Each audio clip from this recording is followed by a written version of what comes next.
Bangladesh minority জনতা party যে লোকটা join করবে সে বাংলাদেশ মাইনরিটি তাৎক্ষণিকভাবে বাংলাদেশ মাইনরিটি জনতা পার্টির সদস্য।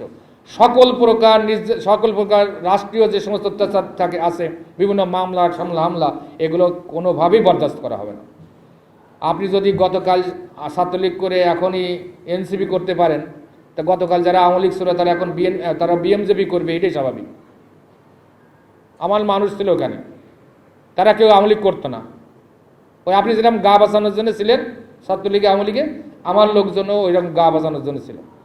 রাষ্ট্রের কাছে স্পষ্ট বার্তা, যারা বিএমজিপি করবে তাদের নামে কোনো হামলা কোনো রকম কিছু করা হবে না, করতে দেওয়া হবে না।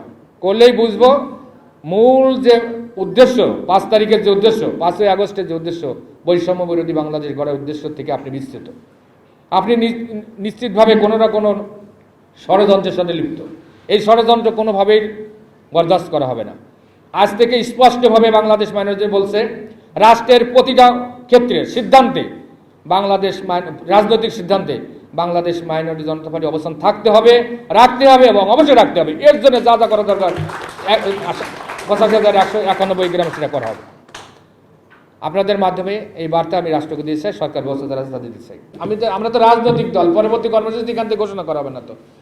তো এটা রাজনৈতিক দল, এটা প্রতি মুহূর্তে, যে কোনো মুহূর্তে, সন্ধ্যা না রাত না ভোর, কিছুই চিন্তা করার দরকার নেই। এটাকে বাংলাদেশ মাইনরিটি জনতা পার্টিকে, ধর্মীয় সংখ্যালঘু সমুদায়কে রাজনৈতিকভাবে গ্রহণ করতে হবে। রাষ্ট্র গ্রহণ করতে বাধ্য, রাষ্ট্র সেই স্বীকৃতি দিচ্ছে, সরকার গ্রহণ করতে বাধ্য। এটাই স্পষ্ট বার্তা। এর জন্য আমাকে কোনো ট্যাগ লাগানো চলবে না, আমাদের কোনো মানুষকে ট্যাগ লাগানো চলবে না, এটাই স্পষ্ট বার্তা।